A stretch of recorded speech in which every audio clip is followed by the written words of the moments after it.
In this age of globalization, it is not rare to see architects designing for foreign clients. It is important for such architects to keep in mind the culture and lifestyle of the client's nation. And one branch of study that's closely related to culture and architecture is proxemics. What is proxemics? Well, let's say you are giving a speech. Then I would be sitting here in a distance as an audience. I am in your public space.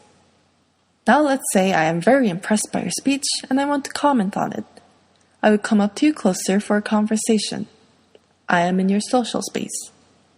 But if I come this close, that's a little weird because I'm a mere acquaintance and you only let your family and close friends to enter your personal space. And now, whoa, this just creeps you out because I am now in a hugging distance. I am in your intimate space while I barely know you. Now you're alarmed and maybe even offended. This is what proxemics is all about. The physical space between people during their interaction. Now, this range of proxemic spaces differ for individuals. One social space might be another's personal space. And according to many studies, different cultures and nations have different standards of proxemic spaces. Even within the Western world, each nation has its characteristic proxemic standards. France is a relatively crowded society, and the people experience greater physical contact. The Germans tend to be more strict about the range of distance that indicates intrusion. In the US, sticking one's head or body part into another's house is usually not considered as territory invasion, as long as one's feet are outside the house. Yet Germans find such behaviors alarming. German businessmen have a closed-door pattern business, while the American businessmen have an open-door pattern business.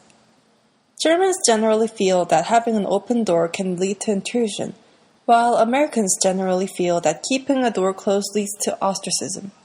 Now that we know that there can be differences even within the Western world, it is not surprising that Middle Eastern nations differ greatly from the US. Public spaces in Middle Eastern countries tend to be more crowded. Physical contact in public spaces is more common in Middle Eastern countries, and this is not because people are rude, but because the proxemic behavior pattern is different in Middle Eastern countries. Even when in public areas, Americans keep a distance from other people to protect privacy. Yet in Middle Eastern nations, public areas are purely public, and the person cannot claim private space. Let's say we're in an empty plaza in the US, and I sit right next to you even though there's plenty of empty space. You will think, whoa, what's wrong with this creeper? Why is she so close?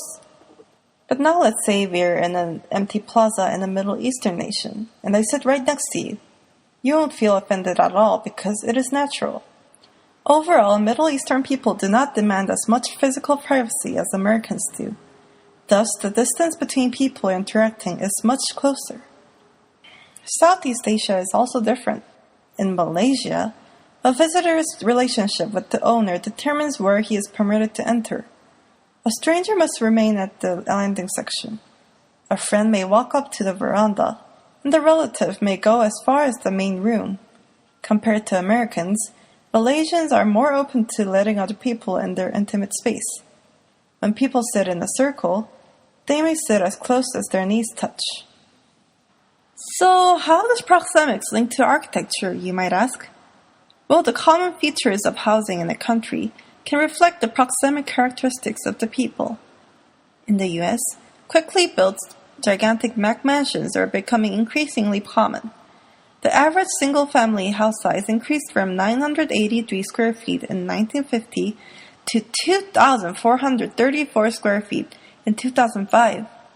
The number of homes in 4 or more bedrooms reached 40% in 2004.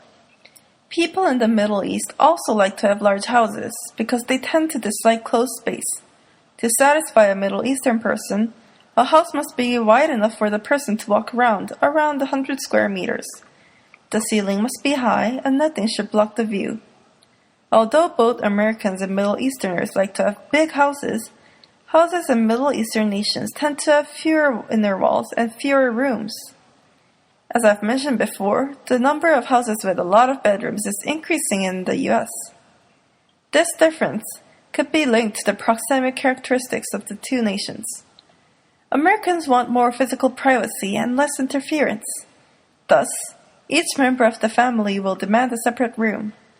Yet in a Middle Eastern household, the members demand less physical privacy, and many rooms are not necessary. As I have mentioned before, the Germans demand even greater physical privacy than the Americans, and they are more sensitive about intrusion. Thus, in contrast to the lighter doors in the US, doors in Germany tend to be heavier and have sturdier locks.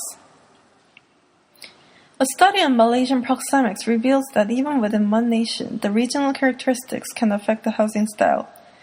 The comparatively closed-minded Easterners, demanding more privacy, build elevated floors.